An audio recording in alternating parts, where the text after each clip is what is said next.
L-iżviluppi li seħħew fil-Parlament it-tnejn filgħaxija komplew jikxfu l-konfużjoni fil-Partit Nazzjonalista u l-piki bejn fazzjonijiet ewlenin li baqgħu jiddominaw fih danu. Dan fl-isfond ta' tielet rapport mill-Awditur Ġenerali dwar il-konċessjoni tal-isptarijiet li tpoġġa fuq il-mejda tal-Kamra. F'dan is-servizz se jiġi spjegat pass pass dak li ġara fil-Parlament u li b'riżultat tiegħu nkixfet il-pika bejn il-fazzjonijiet ewlenin fil-Partit Nazzjonalista.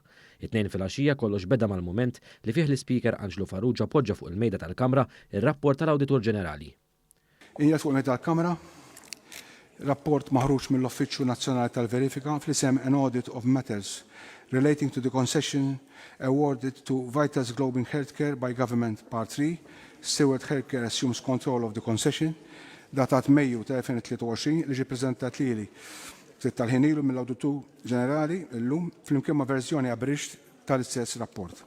Sussegwentament in-naħa tal-Gvern talbet biex dan ir-rapport jiġi diskuss. In vista tal-fatt illi s-sedja għadha kemm intavolat rapport mill-Awditur Ġenerali, din in-naħa tal-Gvern qed tistieden lill-Oppożizzjoni biex f'din is-seduta niddiskutu dan ir-rapport, ovvjament nitolbu li tiġi sospiża għalkemm hemm bżonn. Madankollu l-Oppożizzjoni rrifjutat li tagħmel dan minkejja li ilha l fuq minn 3 xhur titkellem fuq dan is-suġġett fil-konferenzi u l-attivitajiet politiċi tagħha.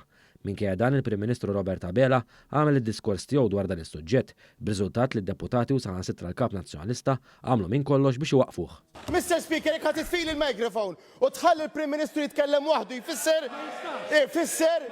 jfisser li dan il-Parlament qed isir ċarlatan. Mr. Speaker, tħallili point of order. Ejwa, x'inhu l-point of order? Il-kelma ħanispiċċa dak li għandi xi ngħid.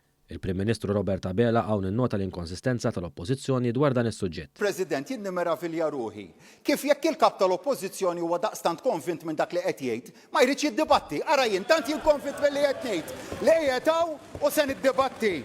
Kien hawn ukoll il-Prim Ministru Robert Abela nnota li l-kap tal-Oppożizzjoni jitlaq il-barra mill-Parlament sabiex minflok jiddiskuti din il-materja importanti jagħmel konferenza tal-aħbarijiet. Ara l-kap tal-Oppożizzjoni oġbu jitlaq issa, oġbu joħroġ il-barra. Intant il-fazzjoni tal-ex-Kap Nazzjonalista Adrian Delija ħadet irridni f'idejha u għal-kontrarju tal-pożizzjoni oriġinali tal-Kap Nazzjonalista bdiet tiddiskuti dan is-suġġett. Issa smajna lilkom. Kompli indirizza lili. Dan ir-rapport jekk mhux diġà ppubblikat, ħajkun ippubblikat online. Kien hawn il-Kap Nazzjonalista kien kostretti jagħmel dak li ma jridx u jitlaq jiġri mill-ġdid fil-plenarja biex jiddiskuti s-suġġett sabiex ma jħallix lill-fazzjoni Delija timminaħ. Grazzi, Sur President, tinkwetax 20 minuta biżejjed. Quddiem dawn il-piki mill-Partit Nazzjonalista, il-Prim Ministru Robert Abela afferma li l-Gvern se jibqa' jara li jmexxi lil pajjiżna il qudiem. Fil-waqt li iva nindirizzaw din l-isfida li ddiskutejna llum, dan il-Gvern se jibqa' imexxi l-pajjiż il qudiem flimkien mal-poplu tagħna se nibqgħu nagħmlu suċċess minn dan il-pajjiż għax għandna fiduċja f'pajjiżna, għax nemmnu f'pajjiżna u għaliex inħobbu lil pajjiżna.